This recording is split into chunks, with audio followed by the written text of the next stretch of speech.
Praise lord. హల్లెలూయా. ఒక సంవత్సరం ప్రణాళికతో అనుదిన బైబిల్ పఠనం. ఈరోజు 23 నవంబర్ 2025. ఈ సంవత్సరంలో ఇది 327వ రోజు. ఈ రోజు కొరకు ఏర్పాటు చేయబడిన బైబిల్ వాక్య భాగాలు పాత నిబంధన యెహెజ్కేలు గ్రంథము 29, 30, 31 అధ్యాయాలు మరియు కొత్త నిబంధన యాకోబు రాసిన పత్రిక 5వ అధ్యాయము. మొదటిగా పాత నిబంధన యెహెజ్కేలు గ్రంథము 29వ అధ్యాయం.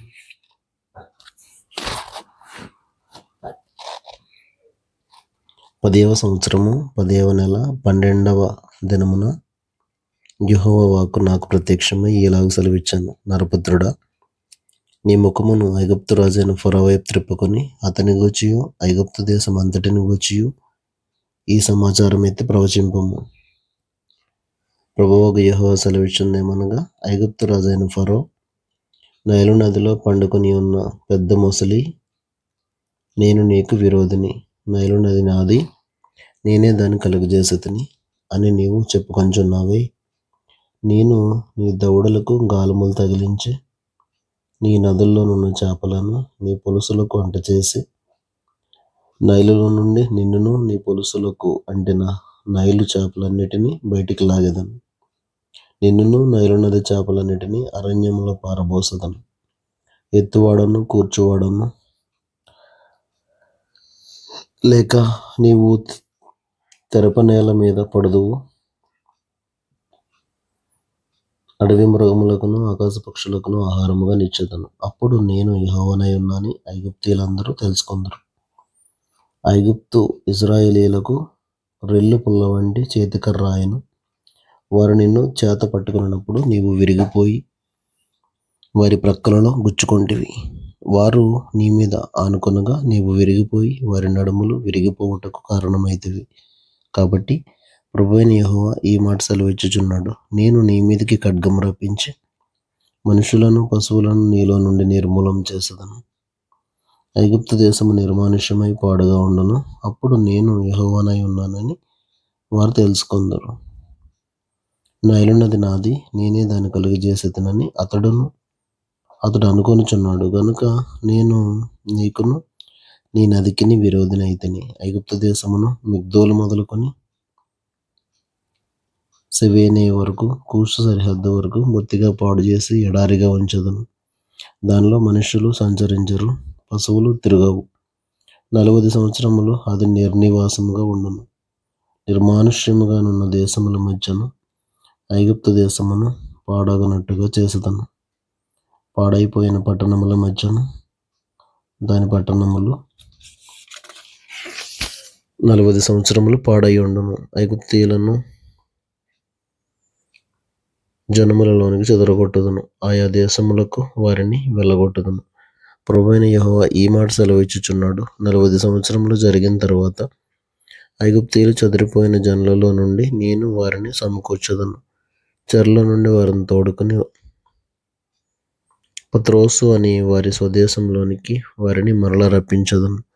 అక్కడ వారు హీనమైన ఒక రాజ్యముగా ఉందరు. వారికను జనముల మీద అతిశయపడకుండునట్లు రాజ్యములన్నిటిలో వారు హీనమైన రాజ్యముగా ఉందరు. వారు ఇక రాష్ట్రముల మీద ప్రభుత్వం చేయకుండానట్లు నేను వారిని తగ్గించెదను.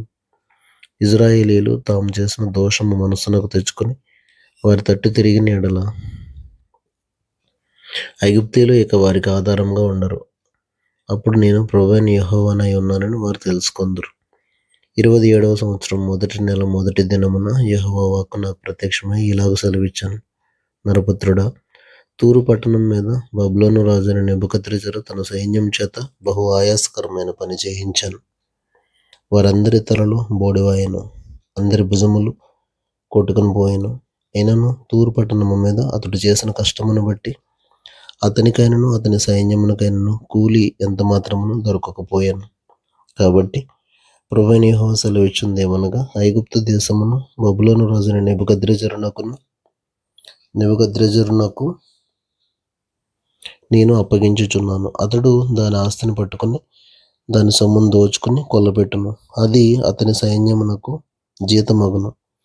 తూరు పట్టణము మీద అతడు చేసినది నా నిమిత్తమే చేశాను గనుక అందుకు బహుమానముగా దానిని అప్పగించుచున్నాను. ఇదే యెహోవా వాక్కు.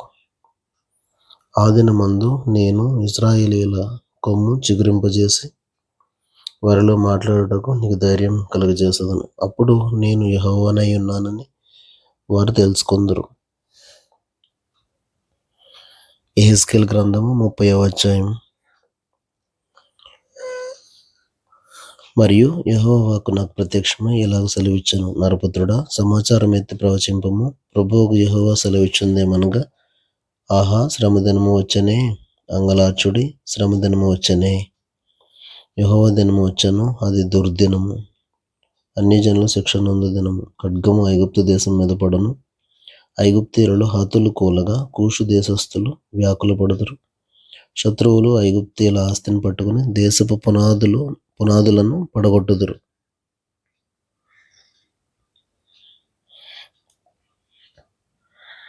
కుషీలును, పూతీయులను, లూదీయులను, కుబీయులను, నిబంధన దేశపు వారును, మిశ్రిత జనులందరూ ఖడ్గం చేత కూలుదురు. యెహోవా సెలవిచ్చుందేమనగా, ఐగుప్తును ఉద్ధరించువారు కూలుదురు, దాని బలగర్వము అణిగిపోవును. మిగ్దోలు మొదలుకొని సెవేనే వరకు జనులు ఖడ్గం చేత కూలుదురు. పాడైపోయిన దేశముల మధ్య ఐగుప్తీయులు దిక్కులేని వారుగా నుందురు. నలుదిక్కులా పాడైపోయిన పట్టణముల మధ్య వారి పట్టణములుండును. ఐగుప్తు దేశంలో అగ్ని రగులబెట్టి నేను దానికి సహాయకులు లేకుండా చేయగా నేను యెహోవానై ఉన్నానని వారు తెలుసుకుందరు. ఆ దినమందు దూతలు నా ఎదుట నుండి బయలుదేరి ఓడలెక్కి నిర్విచారులైన కూషీలను భయపెట్టుదురు. ఐగుప్తునకు విమర్శ కలిగిన దినమున జరిగినట్టు వారికి భయభ్రాంతులు పుట్టును. అదిగో, అది వచ్చేయున్నది.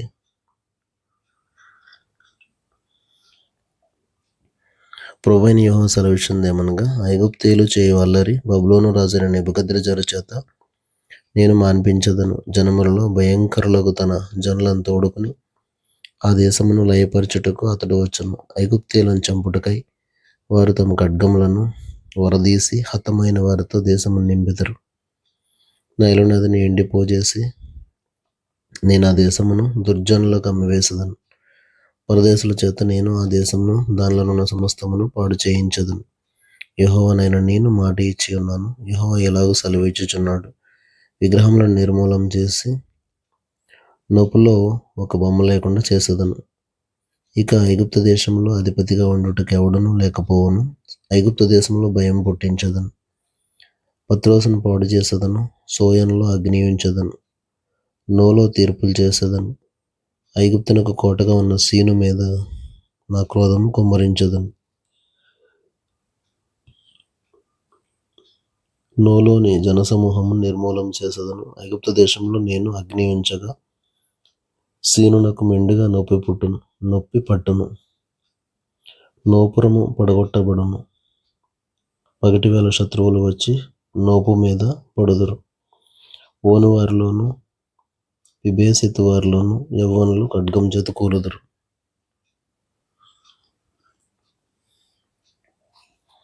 ఆ పట్టణస్థులు చెరలోనికి పోవుదురు. ఐగుప్తు పెట్టిన కాండ్లను నేను తహపనేసులో విరుచు దినమున చీకటి కమ్మును. ఐగుప్తీయుల బలగర్వము అణచబడును. మబ్బు ఐగుప్తును కమ్మును. దాని కుమార్తెలు చెరలోనికి పోవుదురు. నేను ఐగుప్తీయులకు శిక్ష విధింపగా నేను యెహోవానై ఉన్నానని వారు తెలుసుకొందరు.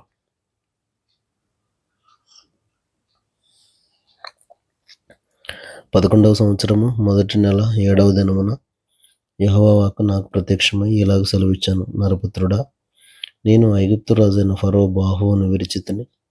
అది బాగవుటకు ఎవరునూ దానికి కట్టుకట్టరు. అది కుదర్చబడి ఖడ్గము పట్టుకొనులాగున ఎవరునూ దానికి బద్దకట్టరు.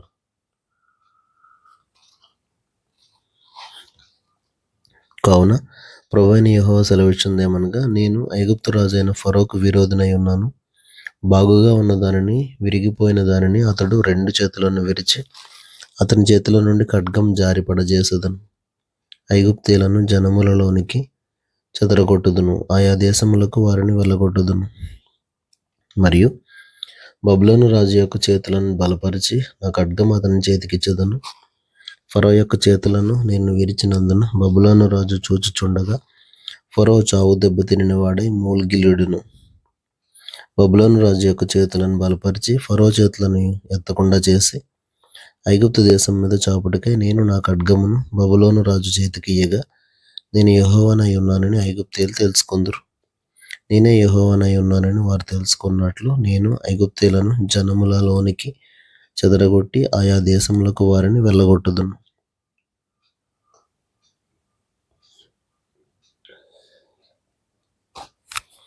యెహెజ్కేలు గ్రంథము 31వ అధ్యాయము. మరియు 11వ సంవత్సరము 3వ నెల మొదటి దినమున యెహోవా వాక్కు నాకు ప్రత్యక్షమై ఇలాగు సెలవిచ్చెను. నరపుత్రుడా, నీవు ఐగుప్తు రాజైన ఫరోతోనూ అతని సమూహముతోనూ ఇట్లనుము. గనుడవైన నీవు ఎవనితో సమానుడవు? అష్షూరీయులు లెబానోను దేవదారు వృక్షమైనట్టుండిరి. దాని కొమ్మలు శృంగారములు, దాని గుబురు విశాలము, దాని కొన బహు ఎత్తైనందున మేఘముల కంటెను. నీళ్లుండుట వలన అది మిక్కిలి గొప్పదాయెను. లోతైన నది ఆధారమైనందున అది మిక్కిలి ఎత్తుగా పెరిగెను. అది ఉండు చోటున ఆ నది కాలువలు పారుచు పొలములోను చెట్లన్నిటికిని ప్రవహించెను.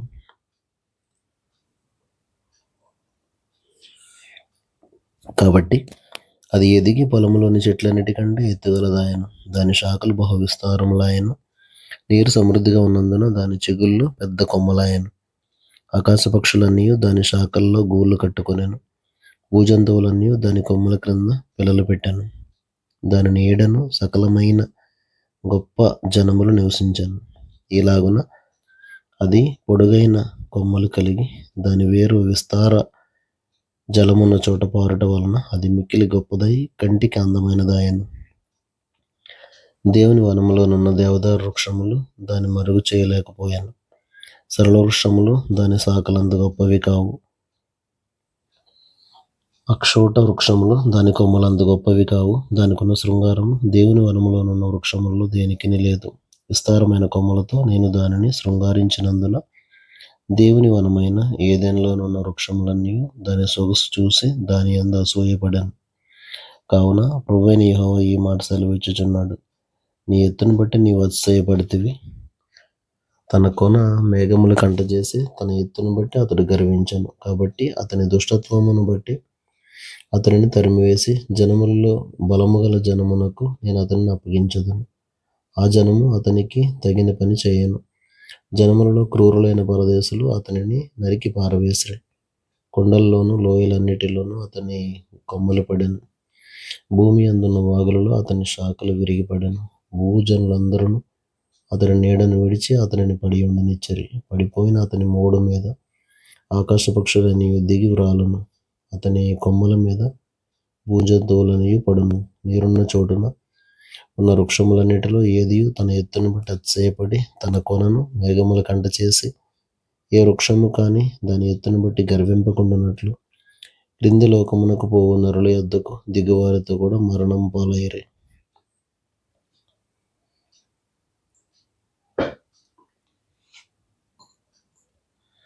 ప్రభువైన యెహోవా సెలవిచ్చుందేమనగా, అతడు పాతాళంలోనికి పోయిన దినమున నేను అంగలార్పు కలుగజేసితిని. అగాధ జలములు అతనికి అప్పజేసితిని. అనేక జలములను ఆపి అతనిని బట్టి నేను వాటి ప్రవాహములను బంధించితిని. అతని కొరకు నేను లెబానోను పర్వతమును గాఢాంధకారము కమ్ముచేసితిని. ఫలవృక్షములన్నీ అతని గూర్చి వ్యాకులపడెను. పాతాళములోనికి నేను అతని దింపగా గోతిలోనికి పోవు వారి యొద్దకు అతని పడవేయగా అతని పాటు ధ్వని చేత జనములను వణకజేసి తిని.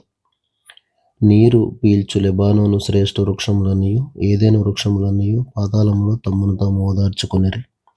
అన్యజనుల మధ్య అతని నీడను నివసించి అతనికి సహాయులగువారు అతనితో కూడా పాతాళమునకు అతడు హతము చేసిన వారి యొద్దకు దిగిరి. కాబట్టి ఘనముగాను గొప్పగానున్న నీవు ఏదైనా వనములోని వృక్షములలో దేనికి సముడవు? నీవు పాతాళంలోనికి త్రోయబడి ఘనులై అక్కడికి దిగిపోయిన రాజుల యొద్ద ఉండవు. ఖడ్గము చేత హతులైన వారి యొద్దను సున్నతి నొందని వారి యొద్దను నీవు పడి ఉన్నావు. ఫరోకును అతని సమూహమునకును ఇలాగు సంభవించును. ఇదే ప్రభువగు యెహోవా వాక్కు.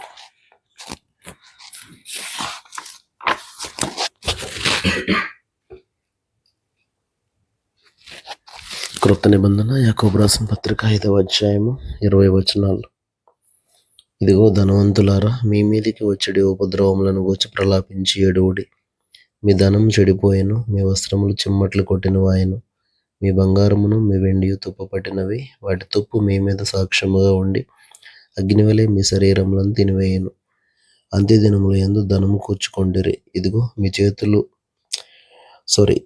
మీ చేలు కోసిన పనివారికి ఇక మీరు మోసముగా బిగబట్టిన కూలి మొరపెట్టుచున్నది. మీ కోతవారి కేకలు సైన్యములకు అధిపతి యొక్క ప్రభు యొక్క చెవులలో చొచ్చి ఉన్నవి. మీరు భూమి మీద సుఖముగా జీవించి భోగాసక్తులై వధదినమునందు మీ హృదయములను పోషించుకొండిరి.